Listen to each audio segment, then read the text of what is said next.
Que la grâce du Seigneur soit avec vous tous. La Bible dit que le Seigneur, notre roi, il y règne dans les cieux. Et la Bible dit également que la terre est son marchepied. Donc, où que vous vous trouvez en ce moment-ci, nous sommes toujours sous les pieds du Seigneur, dans la présence du Seigneur. Qu'il soit béni, il nous a accordé cette occasion favorable, ces enseignements qui sont vraiment utiles pour nous, nous l'Église, car nous sommes appelés à servir le Seigneur et nous ne voulons pas le servir et au jour de son avènement, nous soyons déçus. Moi, je me suis toujours dit, qu'est-ce que je gagnerais si moi-même j'ai fait entrer 10 millions de personnes au ciel et que je finisse moi-même en enfer? Vous savez, il y a certaines personnes qui ne serviront que d'échelle, d'escalier. Là, pour moi, pour aucune raison au monde, je me laisserai. Je travaille, comme le disait l'apôtre Paul, moi-même pour aller au ciel et pour faire entrer aussi un grand nombre de gens. Nous vivons des moments difficiles dont la Bible a parlé que au temps de la fin sera des moments difficiles. Les gens deviendront orgueilleux, envieux, les gens n'aimeront plus la saine doctrine. Ils ouvriront des oreilles pour écouter les fables. Mais nous, l'Église, nous devons être enseignés pour que nous puissions demeurer dans la saine doctrine, la doctrine du Seigneur qui sauve. Voilà pourquoi l'Église a programmé cet enseignement précieux que nous avons intitulé « Selon les modèles de la montagne », selon les modèles du ciel, selon les modèles de Dieu. Car il existe bel et bien les modèles du Seigneur. Si nous sommes appelés à servir le Seigneur, à adorer le Seigneur qui réside dans les ciels, ici sur la terre, nous devons l'adorer, nous devons le servir tel qu'il est servi au ciel, selon qu'il est écrit que ta volonté soit faite sur la terre comme elle s'est faite au ciel. Et hier, nous avons parlé de la mission de l'Église. La mission que le Seigneur a donnée à l'Église que nous sommes.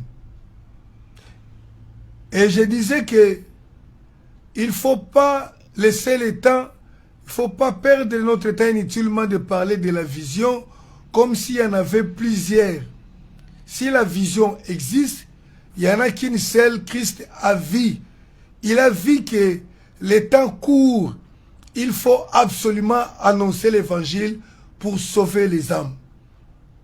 S'il y a quelque chose qui peut être vu, c'est ce que Christ a vu. Il a vu que les peuples de Dieu sont errants ça et là, il manque de brebis, il manque de pasteurs plutôt. C'est pourquoi il a dit, priez pour que les maîtres de la moisson envoient les serviteurs. Et à nous autres, après avoir vu, après avoir demandé aux disciples de lever les yeux pour voir, il nous a recommandé à nous une mission. Il nous a donné la mission qui consiste à faire des disciples. Et nous avons démontré qu'il y a une grande différence entre les membres et les disciples. Parfois, les gens se réjouissent, ils s'enorgueillissent à cause du grand nombre de membres de leurs églises. Or, Christ ne nous a pas commandé d'aller fabriquer les membres, d'aller recruter les membres. Christ nous a recommandé de faire des disciples. Or, faire un disciple, ça demande une rigueur, une discipline. Et le Seigneur nous a donné l'outil principal pour la fabrication des disciples, c'est sa parole. Or, aujourd'hui, nous vivons beaucoup de choses dans l'église du Seigneur. Et aujourd'hui, nous continuons. Le sous-thème de notre thème d'aujourd'hui, c'est comment l'Église a-t-elle démissionné de sa mission? Parce que nous avons parlé de la mission de l'Église, mais nous constatons également que l'Église a démissionné de sa mission. Démissionner, comme le mot l'indique, signifie ou démontre que quelqu'un a abandonné sa mission, a abandonné la responsabilité qui lui a été confiée, il fait autre chose. Et nous constatons réellement que beaucoup de serviteurs, beaucoup d'enfants de Dieu sont en train de démissionner de la mission que Christ nous a donnée, qui consiste à faire de toutes les nations, de tous les hommes sur la terre, les disciples du Seigneur Jésus-Christ. Cette mission, le Seigneur nous la donne dans Matthieu chapitre 28, versets 19 et 20, où il dit, allez partout, faites de toutes les nations mes disciples. Et il nous a donné l'outil par excellence pour la fabrication des disciples. Il dit, enseignez-leur à observer tout ce que je vous ai prescrit. Qu'en est-il alors que l'Église puisse démissionner, que l'Église puisse abandonner sa mission? J'aimerais dire une chose. Nous devons comprendre que la mission de l'Église, c'est juste la continuité du projet que Dieu a élaboré premièrement lorsqu'il a créé l'homme sur la terre. La mission, l'objectif pour lequel Dieu a mis Adam et Ève sur la terre, il leur a dit ceci, multipliez-vous et remplissez la terre. Donc il fallait que la terre soit remplie des hommes faits à l'image de Dieu. Parce qu'il a dit créer l'homme à notre image. Mais malheureusement, lorsque le péché est entré dans l'homme, lorsque le péché est entré dans le monde, il était devenu difficile, ou je dirais impossible, de multiplier l'image de Dieu. Voilà pourquoi, parce que le premier homme a échoué, voilà pourquoi Dieu a rétabli cette mission. Et c'est la même mission qu'il nous a donnée à nous aujourd'hui. Mais j'aimerais que pour que nous puissions comprendre l'essence même de ce que je suis en train de dire, nous allons lire dans Genèse chapitre 9 au verset 1er. Et là, nous allons retrouver ce qui s'est passé exactement après le déluge.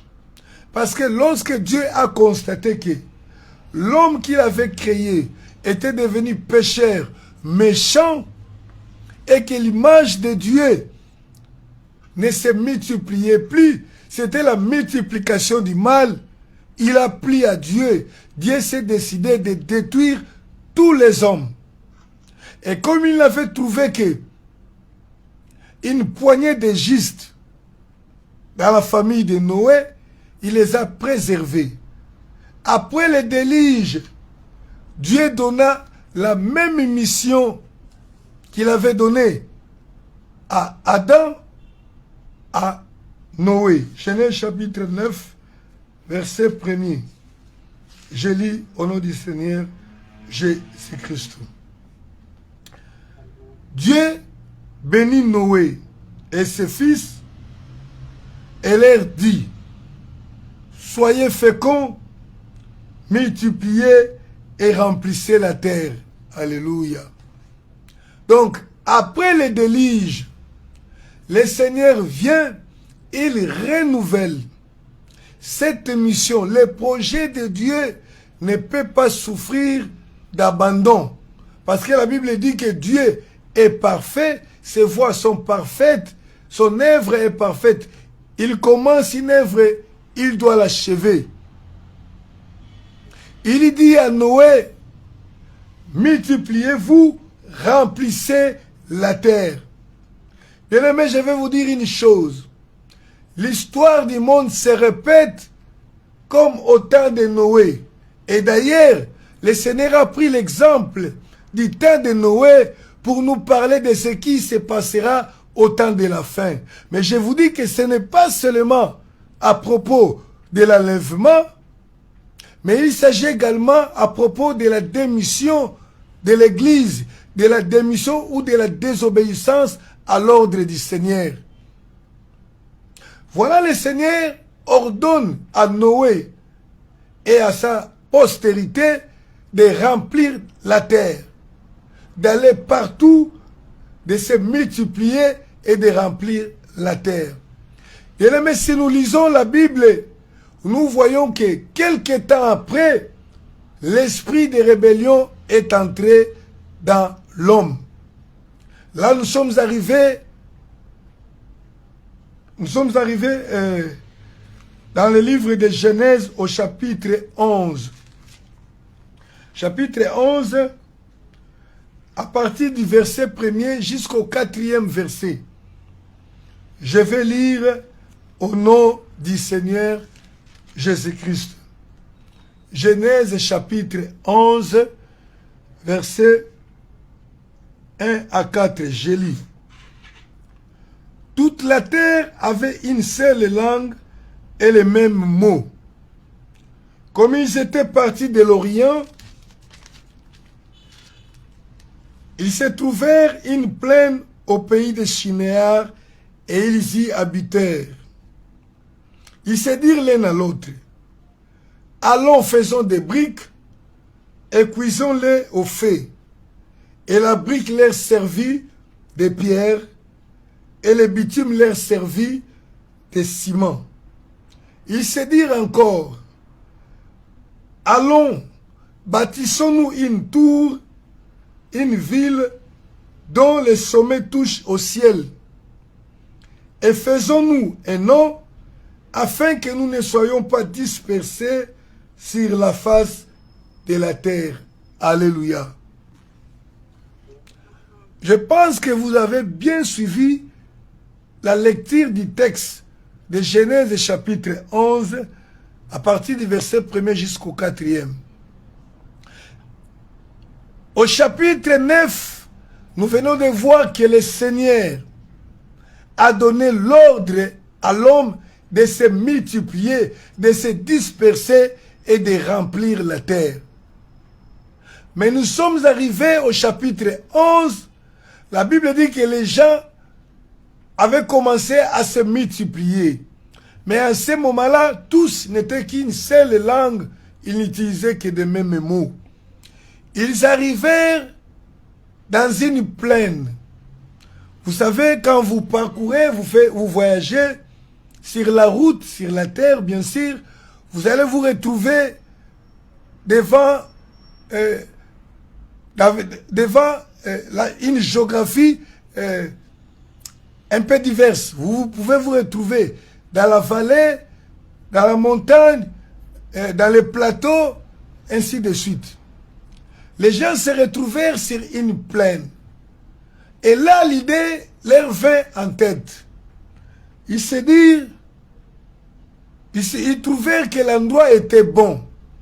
Alors que l'ordre de Dieu était d'aller, de continuer à aller, de se disperser pour remplir la terre. Mais, ils arrivèrent à un certain endroit, ils trouvèrent que les lieux étaient bons, l'endroit était favorable. Ils trouvèrent que aller, c'est devenu une chose difficile. Ils prirent l'idée de se construire une ville et une tour qui puisse toucher le ciel. Et pour quelle raison? Ils se dirent l'un à l'autre afin de se faire un nom. Donc c'est pour la renommée. Et ensuite ils se dirent afin que nous ne soyons pas dispersés sur la face de la terre. Alléluia. Le Seigneur donne l'ordre de se disperser, de remplir la terre, mais à un certain moment, les gens virent que il n'était pas bon de remplir la terre, il n'était pas bon de se disperser. C'est la rébellion. Et ils commencèrent à se construire une maison qui puisse toucher le ciel. Bien-aimés, imaginez-vous, une maison qui puisse toucher le ciel, c'est quel genre de maison? Aujourd'hui, nous avons des gratte-ciel qui ne peuvent pas toucher le ciel malgré la hauteur qu'ils ont. Comprenez bien, aimés, que cette histoire est symbolique, cette histoire est spirituelle.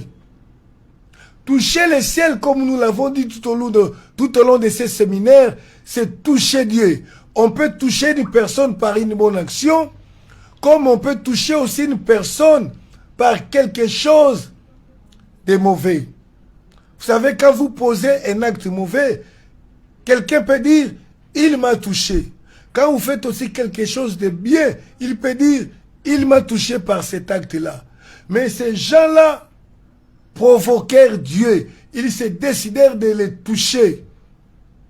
Et en quoi? Ils se décidèrent de les toucher en se rebellant contre son ordre. Nous n'allons plus aller, nous n'allons plus nous disperser, nous resterons ici pour se faire un nom, une renommée.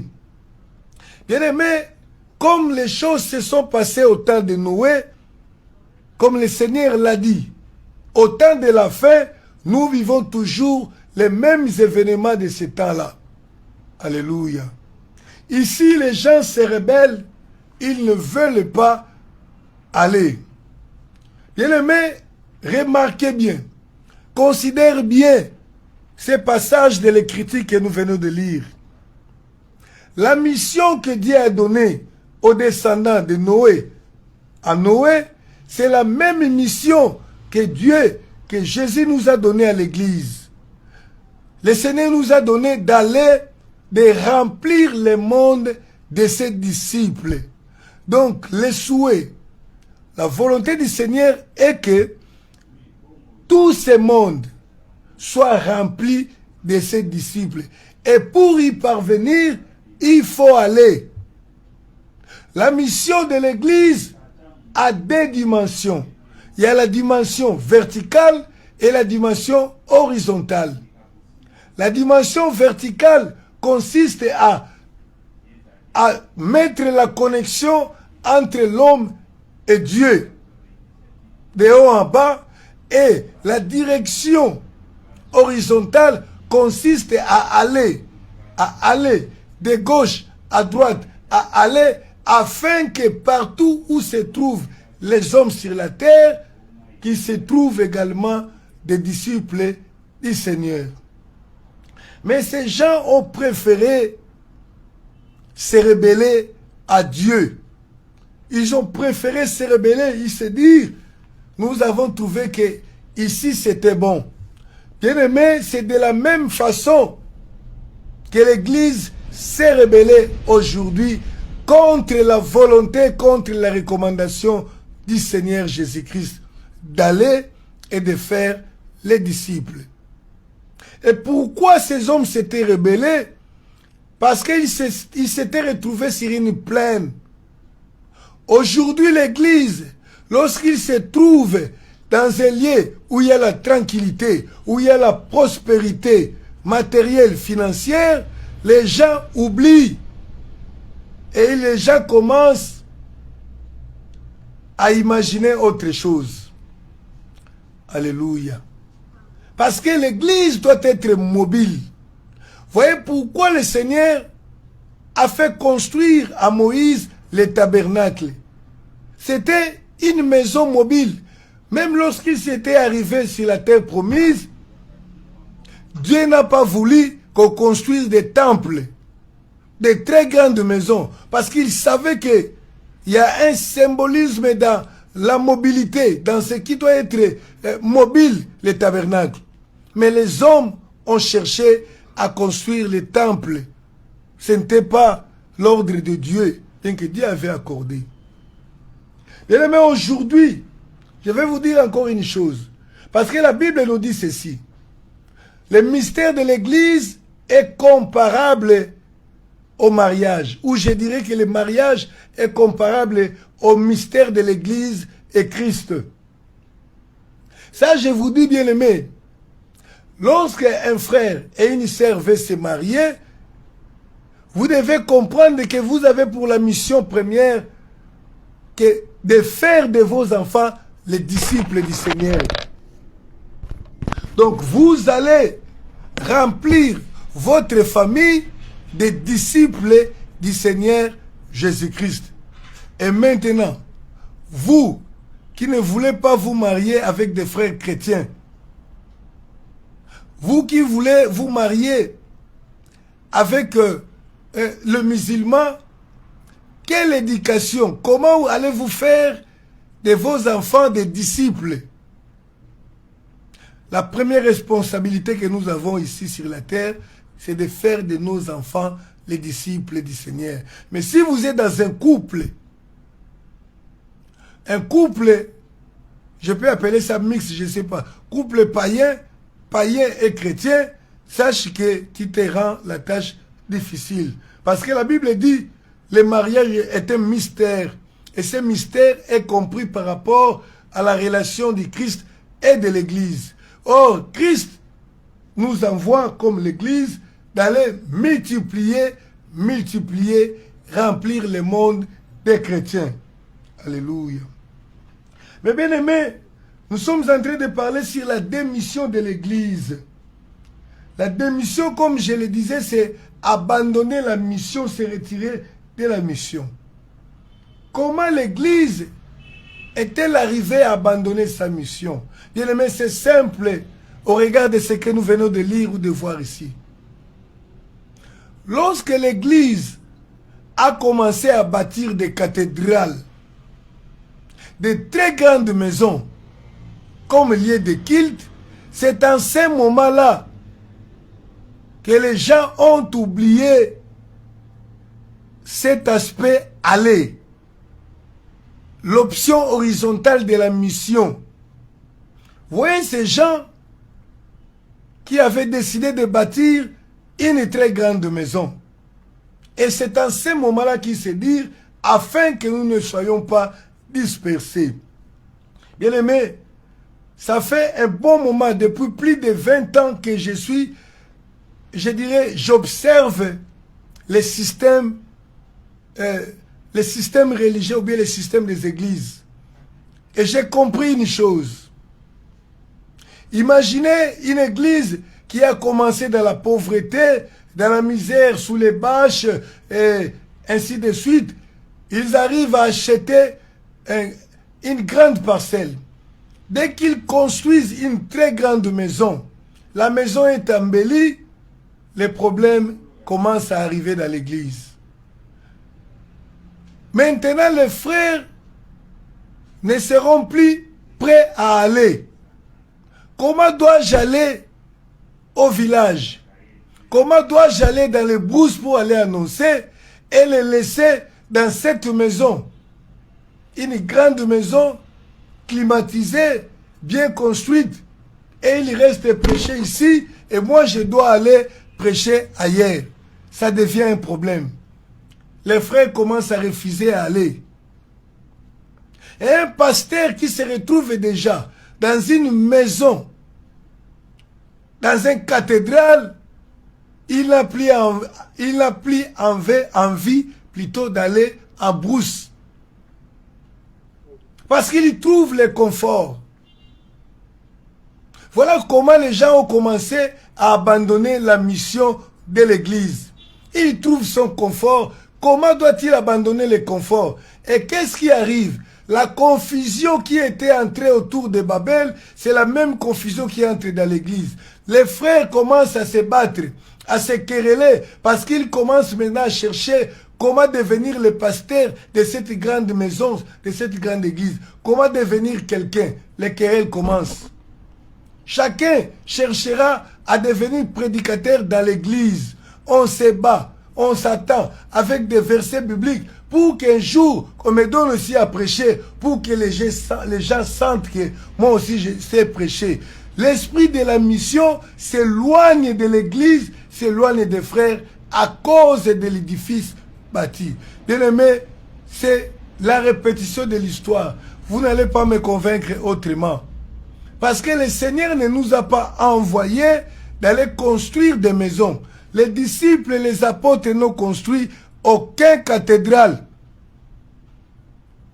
J'appelle cathédrale ce que vous appelez aujourd'hui des grands temples, des très grandes maisons que vous bâtissez pour le Seigneur. Les disciples n'en ont pas fait.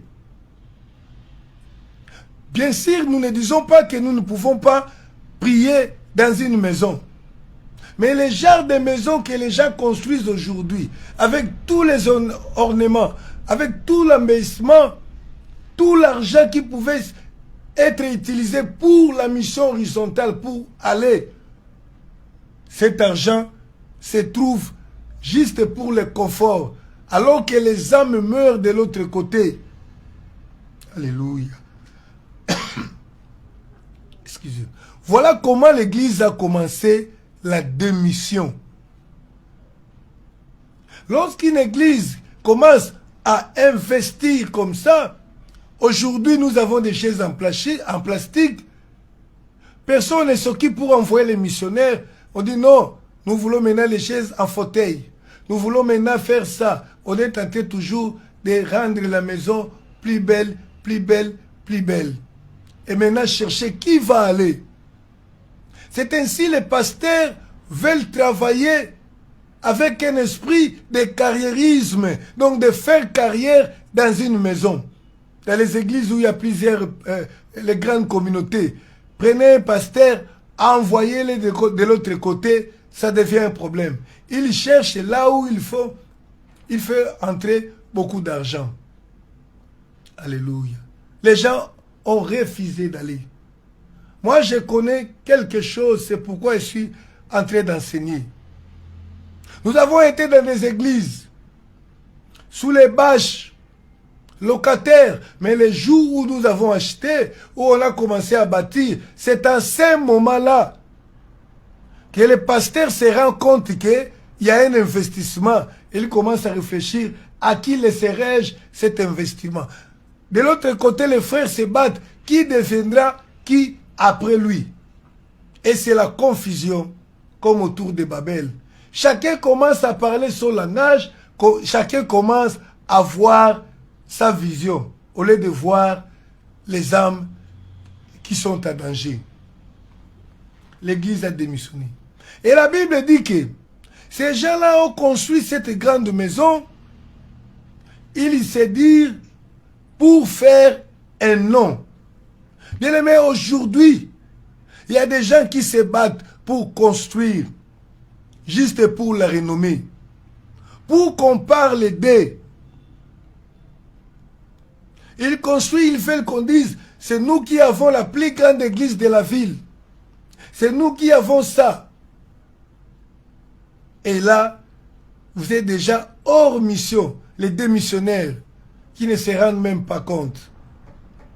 C'était pour la renommée que ces gens-là avaient construit. L'église a démissionné à cause de ça. Parce qu'ils ont trouvé que les liens étaient bons. Lorsque les gens trouvèrent que les liens étaient bons, c'était sur la plaine, c'est dire, continuer, aller, monter les montagnes, descendre dans les vallées, ce n'est plus bon. Parce que la mission, aller, c'est un grand travail. Vous allez rencontrer des vallées, des montagnes, des difficultés. Et lorsqu'on se trouve sur une plaine, où les pasteurs commencent à recevoir un bon salaire, il s'achète une voiture, il a une maison, la mission est terminée. On commence à penser à autre chose. Aujourd'hui, il y avait des lampes jaunes, demain on met des lampes rouges dans l'église. Demain on change les décors, on change la peinture, on cherche à créer une atmosphère du ciel sur la terre, c'est la distraction. Voilà comment l'église a démissionné. Et parfois l'église a démissionné. Il y a ceux-là qui partent, qui vont, qui essayent quand même. Ils essayent quand même d'utiliser cette dimension horizontale. Mais moi j'appelle ça un faux départ. Ils ne vont pas comme il faut aller et ils vont avec un faux départ. C'est-à-dire quoi? Parfois les gens vont pour ouvrir des succursales de leur boutique, pour qu'ils se disent après, voilà, j'ai autant d'églises à travers le monde, j'en ai autant. Alléluia. Et pour comprendre la chose, l'apôtre Paul a implanté beaucoup d'églises. Mais vous ne verrez jamais une église devenir une direction générale. Toutes les églises qui étaient implantées par l'apôtre Paul avaient leur autonomie. Ils ne dépendaient que du ciel. Mais les églises d'aujourd'hui, parfois, nous sommes allés. C'est bien. Mais vous allez voir que les églises qui viennent après, vont dépendre de l'église générale ou de l'église mère. C'est-à-dire quoi? Même le pasteur qui doit diriger l'église locale n'a pas le droit de manger la dîme. Il faut amener la dîme à la direction. Ça, c'est partir, mais j'appelle ça un faux départ. Parce que on est parti, mais la réalité c'est qu'on n'est pas parti.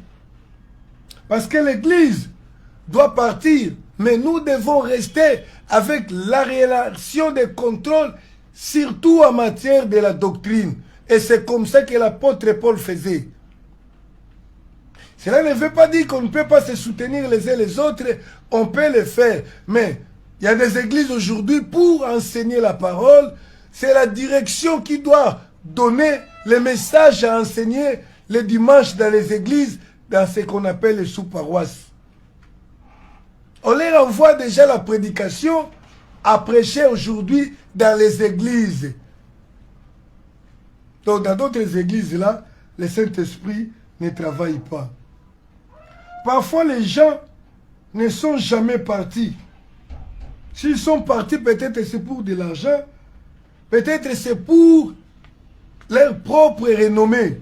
Or, nous savons qu'il y a un nom qui a été déjà élevé au-dessus de tous les noms. Nous faisons attention, bien-aimés, de vouloir chercher que nous soyons connus dans le monde.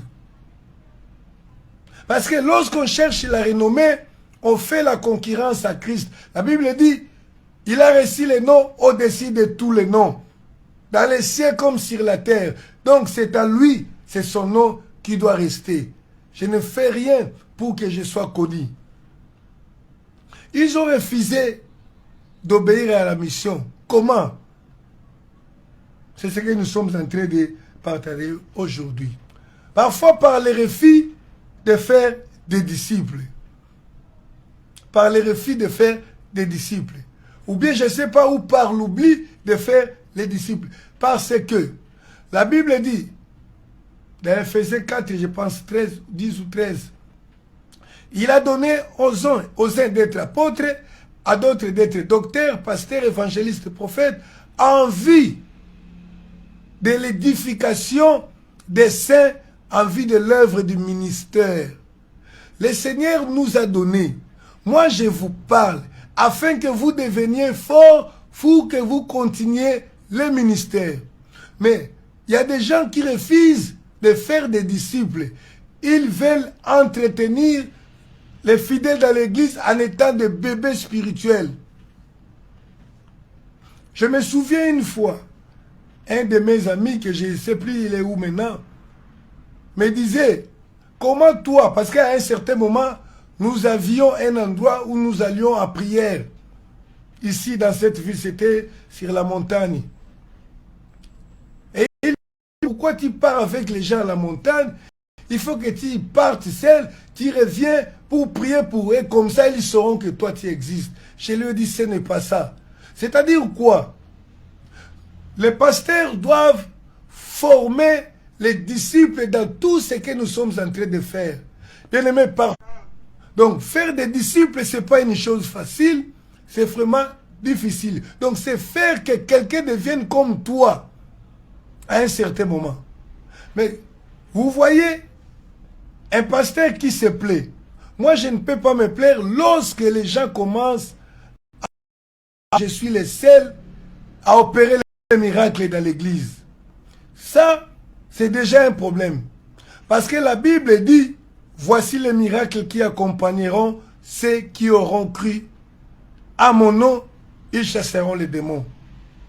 Parfois, je condamne pour rien les pasteurs. Les gens qui ne veulent pas s'exercer, les gens qui ne veulent pas s'entraîner pour être à mesure de savoir prier et de chasser les démons eux-mêmes. Or, Christ a dit, à mon nom, voici les miracles qui accompagneront ceux qui auront crié à mon nom. Mais comment en est-il advenu que dans les églises aujourd'hui, des fidèles commencent à élever le pasteur parce qu'il accomplit des miracles? Notre pasteur est puissant, et notre prophète, lui, c'est lui qui voit, c'est lui... Non. En principe, tous dans l'église, d'ailleurs l'apôtre Paul il disait, je souhaite que tous prophétisent. Pourquoi? Parce qu'il savait que ce sont les prophètes qui font les dégâts. Parce que les églises sont maintenues dans un état où personne ne peut espérer ou prétendre recevoir les dons de prophétie. Oh non, c'est lui qui voit des choses, c'est d'autres prophètes qui voient. Mais ce n'est pas ça l'église. Donc, mais généralement, ces gens-là qui font ça, ils veulent garder une mainmise sur la vie des autres. Pourquoi? Parce que lorsque vous verrez que c'est moi seul, quand je prie pour vous, vous êtes guéris, vous êtes bénis, et alors, vous penserez que c'est... À ce moment-là, j'aurai ce qu'on appelle aujourd'hui les droits d'onction. Donc je vais gagner l'argent, je serai reconnu.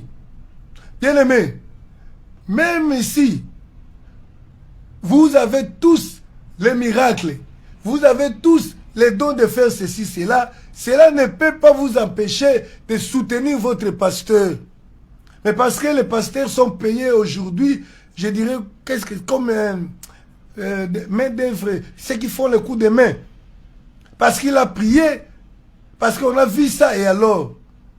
Et parfois, il préfère maintenir dans cet état-là. Alors que les disciples doivent devenir comme maîtres. Alléluia. J'ai toujours dit dans nos églises, à un certain moment, il faut que vous preniez les relais. Vous commencez... Moi, ça me réjouit quand j'entends un groupe de gens qui n'ont que 4 mois dans notre église, qui disent ils étaient allés enseigner prêcher dans un hôpital, ils ont commencé à prier et les démons ont commencé à se manifester et à fuir. J'ai dit ça c'est bon. C'est-à-dire qu'à un certain moment, ils deviendraient aussi peut-être comme nous ou comme moi. Alléluia. Comment l'église a-t-elle démissionné de sa mission de faire des disciples?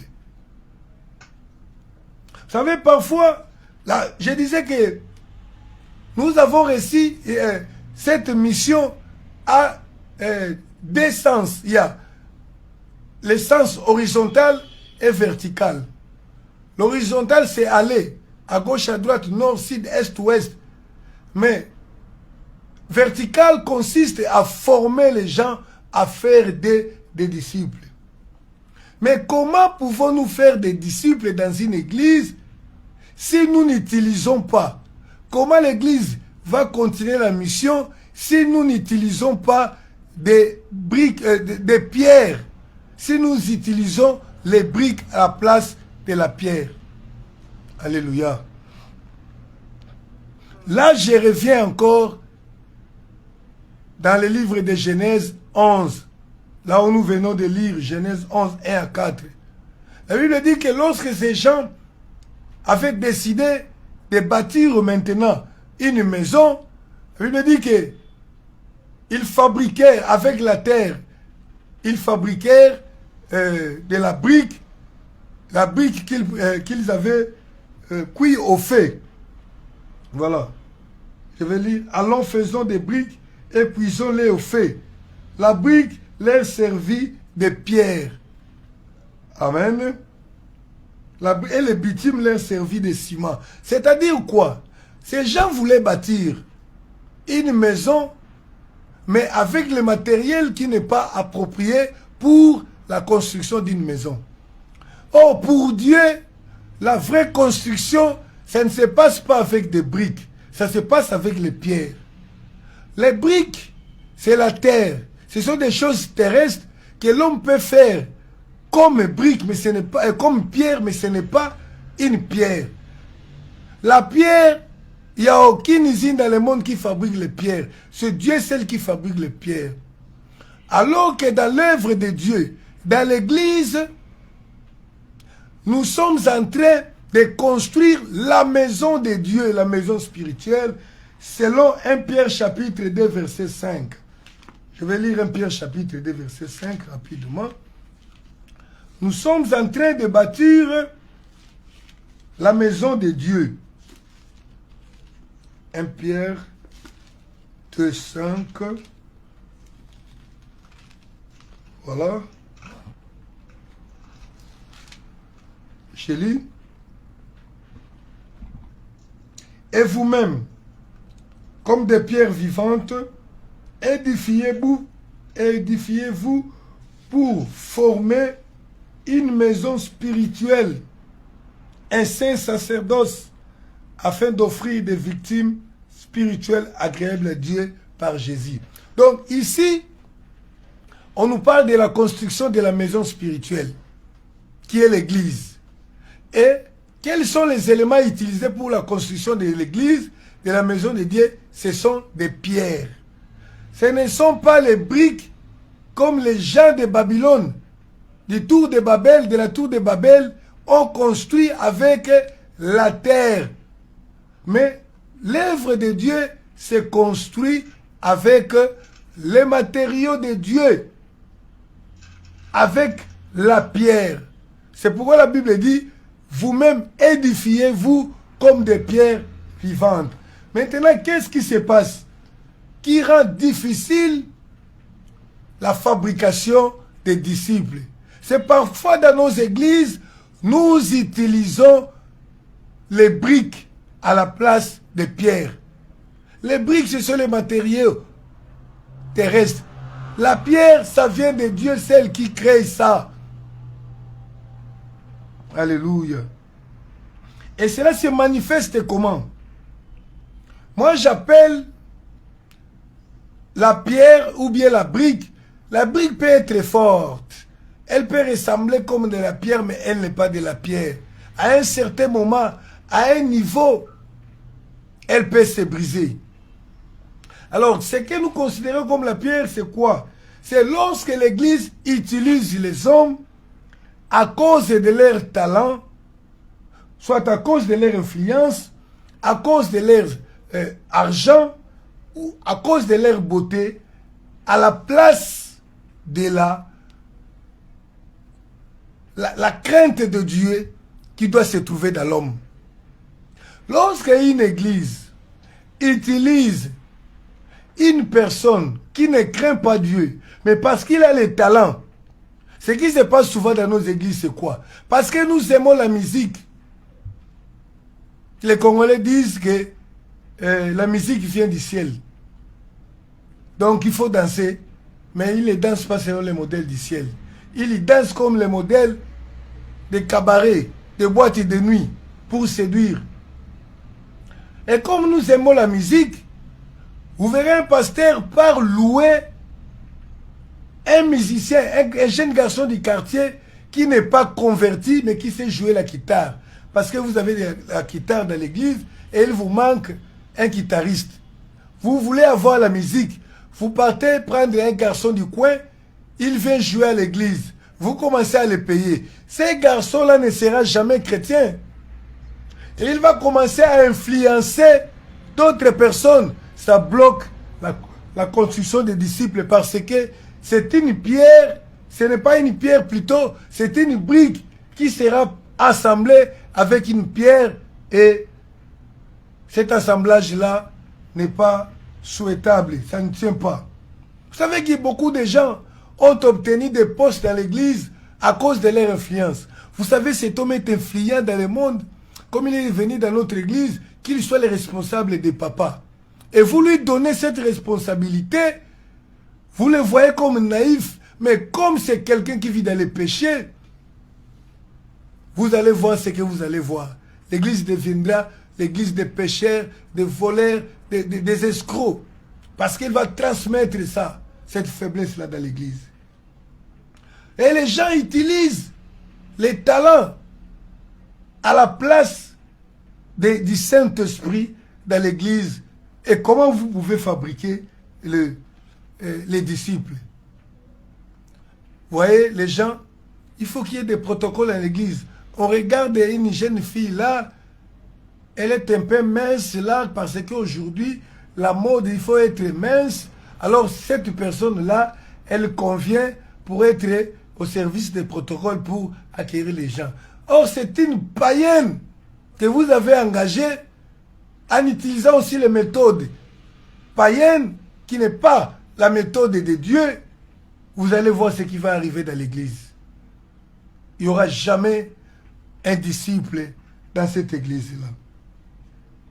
L'utilisation de la boue à la place du ciment, les stratégies humaines que les gens utilisent pour agrandir l'église, comme je l'ai dit tantôt là, pour attirer les gens dans l'église. Comment nous allons faire pour que les gens viennent à l'église? Vous savez, même vous pouvez penser servir Dieu, mais alors que vous êtes en train de faire des choses pour vous-même. Il y a des gens qui organisent les séminaires tout simplement parce qu'il a vu une église à côté là, et si nous ne faisons pas, les fidèles vont aller là-bas, sous pression. Des marketing du monde dans l'église, vous ne ferez jamais des chrétiens. Des activités à sensation qui ne sont pas inspirées de Dieu. Et c'est là où l'église a échoué. L'église a démissionné. Parce qu'en principe, pour bâtir une maison pour Dieu, il faut des matériaux célestes. Des matériaux célestes. C'est-à-dire des hommes que Dieu lui-même a choisis. Mais aujourd'hui, dans les églises, oui, parce que lui, c'est mon fils là, il faut qu'il commence déjà, parce qu'à un certain moment, on ne sait jamais. Vous savez, lui, c'est le cousin, lui, c'est comme ça là. Vous savez qu'il y a des pasteurs qui travaillent dans des églises pour devenir les parrains des membres de leurs églises. Et ils estiment qu'en devenant parrain, comme je suis leur parrain, ils ne vont plus quitter l'église. On commence à faire les réunions des parrains et des... Il parraine tous les mariages. Et après ça, il y a un culte des parrains avec leurs fidèles. Tout ça avec espoir de rendre l'église grand. Or, c'est la démission de l'église. L'église doit penser à aller. Même si nous avons beaucoup d'argent, nous ne pouvons pas oublier l'aspect de partir. Il faut toujours être en mouvement.